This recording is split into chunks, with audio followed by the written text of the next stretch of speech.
بسم اللہ الرحمن الرحیم۔ جو والد کی قدر کرتا ہے وہ کبھی غریب نہیں ہوتا، اور جو ماں کی قدر کرتا ہے وہ کبھی بد نصیب نہیں ہوتا۔ اللہ پاک کچھ دے یا نہ دے، بس باپ کا سایہ سر سے نہ اٹھائے۔ ماں باپ کی خدمت اور اطاعت کرنے والوں کو دونوں جہانوں میں اس کا صلہ ملتا ہے۔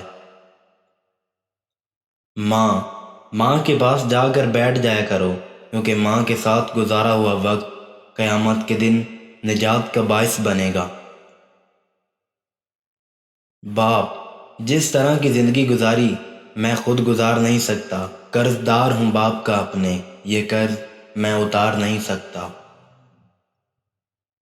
ماں باپ کا سہارا ایسے ہی بنو جیسے بچپن میں وہ تمہارا سہارا تھے۔ اولاد اپنی ماں کے حقوق کی ادائیگی کی خاطر کتنے ہی سخت اور مشقت والے کام کیوں نہ کرے، وہ اس کا حق ادا نہیں کر سکتی۔ دعائیں بھی راستے میں ٹھہر جاتی ہیں۔ دل دکھا کر ماں کا اللہ سے بھی امید نہ رکھنا۔ لبوں پہ اس کے کبھی بد دعا نہیں ہوتی، بس ایک ماں ہے جو کبھی خفا نہیں ہوتی۔ یاد آیا کچھ؟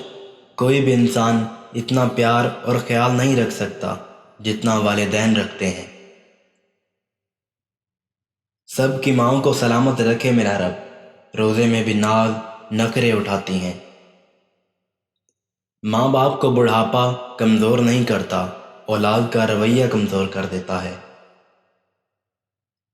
ماں پڑھی لکھی ہو یا نہیں، اولاد کی سچی ہمدرد ہوتی ہے اور ان کے حق میں بہتر فیصلہ ہی کرتی ہے۔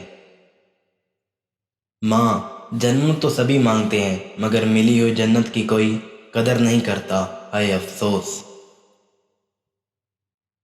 گھر کے بڑے گھر کی رونقیں ساتھ لے جاتے ہیں، ان کی خدمت کیجیے۔ دنیا میں سب سے زیادہ دولت اس کے پاس ہے جس کے والدین زندہ ہیں۔ اس سوکھی چھڑی سے بھی بدتر ہے وہ اولاد جو بڑھاپے میں ماں باپ کا سہارا نہ بن سکے۔ میں نے دیکھا ہے جہاں ماں 3 گھنٹے یا اس سے بھی زیادہ اپنے بچے پر لگاتار محنت کر سکتی ہے، وہاں باپ اکثر ہی 1 گھنٹے یا اس سے بھی تھوڑے وقت میں تھک جاتا ہے۔ ماں کے لیے سب کو چھوڑ دینا، لیکن سب کے لیے ماں کو مت چھوڑنا، کیونکہ جب ماں روتی ہے تو فرشتوں کو بھی رونا آ جاتا ہے۔ چاہے کتنا ہی بڑا ہو، مگر گھر کا سب سے مضبوط ستون باپ ہی ہوتا ہے۔ دھوپ میں باپ اور چولہے پر ماں جلتی ہے، تب کہیں جا کر اولاد پلتی ہے۔